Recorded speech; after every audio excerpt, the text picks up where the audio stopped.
Pour ce nouveau numéro Afrique Investigation, MAG s'est déplacé à la frontière entre le Bénin et le Niger. Depuis le 26 juillet 2023, plus aucun voyageur ni aucune marchandise ne transite par le pont reliant les deux pays séparés par le fleuve Niger. Notre équipe d'investigation a cherché à comprendre les dessous de la fermeture de la frontière entre ces deux nations qui dépendent fortement l'une de l'autre. Pour comprendre cette affaire, sortons nos cas. Avant la crise, pour importer les biens de consommation, le Niger empruntait ce trajet. Mais depuis la crise, il préfère faire ce contournement, soit 400 km de plus que le trajet par le Bénin. De plus, les transporteurs doivent désormais faire face à davantage de tracasseries routières. Les tracas sur, comment dit-on, de Togo, Burkina, Niger, c'est pas du tout facile. Il y a un endroit qu'on appelle Kaya, il y a un endroit qu'on appelle Dori, ils tuent les gens.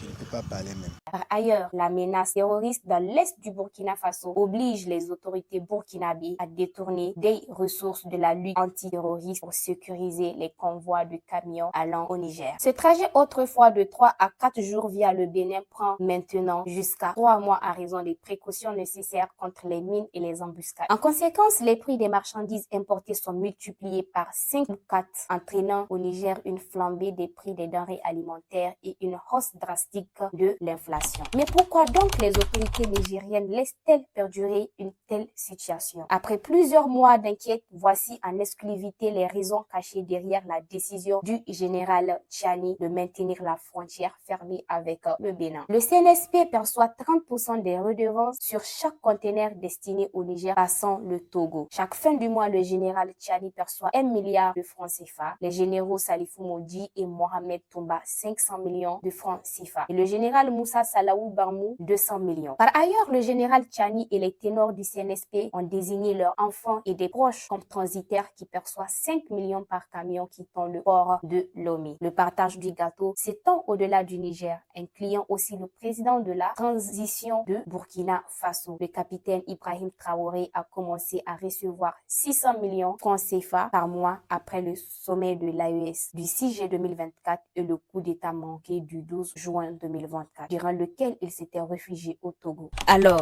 qui est le véritable instigateur de la fermeture de la frontière entre le Niger et le Bénin? Il se nomme Faure Gnassingbe. Le président du Togo finance la junte nigérienne, permettant à ses dirigeants de mener une vie de luxe, alors que la majorité de la population souffre d'une pauvreté croissante et de la hausse du coût de la vie.